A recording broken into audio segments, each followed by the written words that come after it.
Mine is very simple. I will try and make it very short to allow time for discussions. Having listened to all the contributions, first of all, we started by appreciating the document as it is, the declaration itself, Fiducia, Supplicans. We also looked at the shortcomings, perhaps the controversial points within it, then the responses. Mine is just to try and suggest or even give hints on the possibilities that are there in the context of all this dialogue, or after this dialogue. What are the possibilities that are there? One thing to note is that this declaration in question, or the declaration in question, and the debate around it come in the context of synod on synodality, whereby the church is trying to enlarge the space of your tent in order to accommodate all, and to try by all means to be a more and more listening church.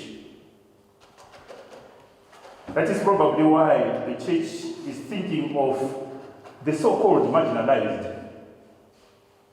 And in this case, the church immediately thought of those in irregular situations and same-sex couples, considering the possibility of blessing them without blessing their unions.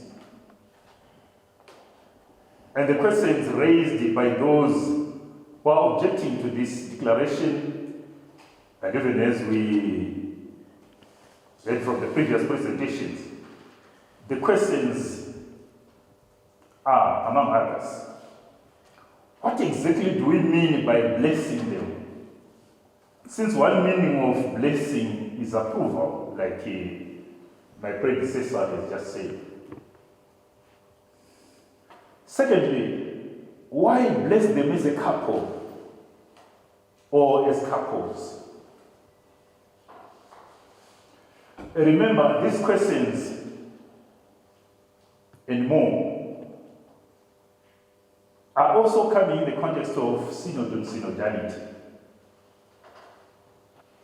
Pastoral charity demands that they be responded to in a satisfactory manner. I'm aware of the press release of January 4, 2024 by the Dicastery for the Doctrine of Faith, in which the Dicastery of Faith tried to make some clarifications concerning the declaration in question, even to the point of suggesting that the blessing in question may take 10 to 15 seconds. But even after that, and even after the clarification, there are more questions and concerns still coming.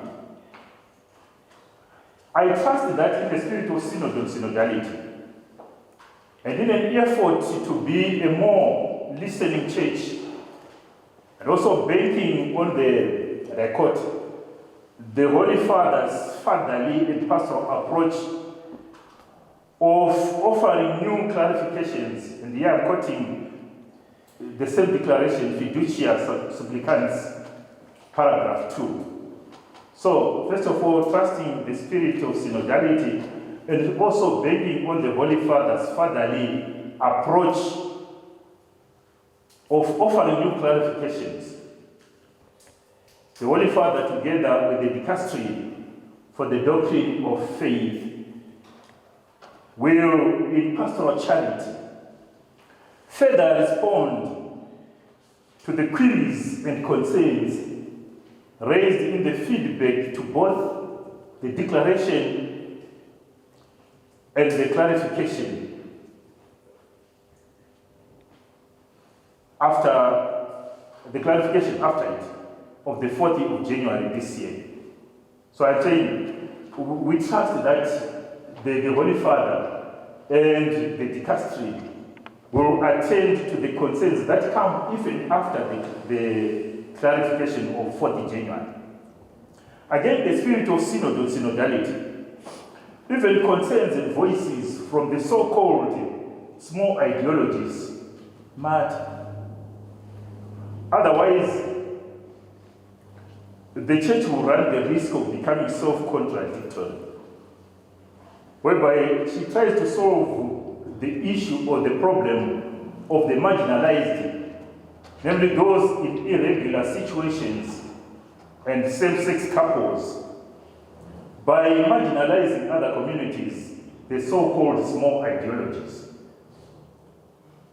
That in itself will not just be self-contradictory, but more so seriously, that in itself will not just be self-contradictory, but more so will seriously go against the spirit of synodality. The point we are making is, if the church has shown concern by trying to enlarge the space of its tent to the point of accommodating those who are considered to be marginalized, those in irregular situations, those of the same-sex marriage, but then in the same context of trying to solve that, fails to listen to the concerns of the small ideologies, then that would be contradictory. And that would even undermine the spirit of synodality. According to Father Clark, who is a professor of religious studies at the College of the Holy Cross in Western United Kingdom, there is significant global diversity of culture and opinion within the church. And key to the mission of the Holy Father is to provide a point of unity within the church and provide that unity around the truth. Our prayer remains that those around the Holy Father may sincerely help him fulfill his mission. I am happy to highlight that as I conclude, that the clarification in the press release of January 4, 2004, highlight that in the first section, where it talks of doctrine, the first section entitled Doctrine, it notes that bishops' conferences worldwide have issued statements on Fiducia Supplicans. And these interventions are understandable. And they underline the need for a more extended period of reflection. Perhaps that's the way to go. We still need more time to keep on reflecting on the same issue before us. The declaration itself and the clarification that came after it. We used to say Rome has spoken, the case is closed. Today, in the spirit of the Second Vatican Council, Rome has spoken, let the dialogue begin or continue. Thank you.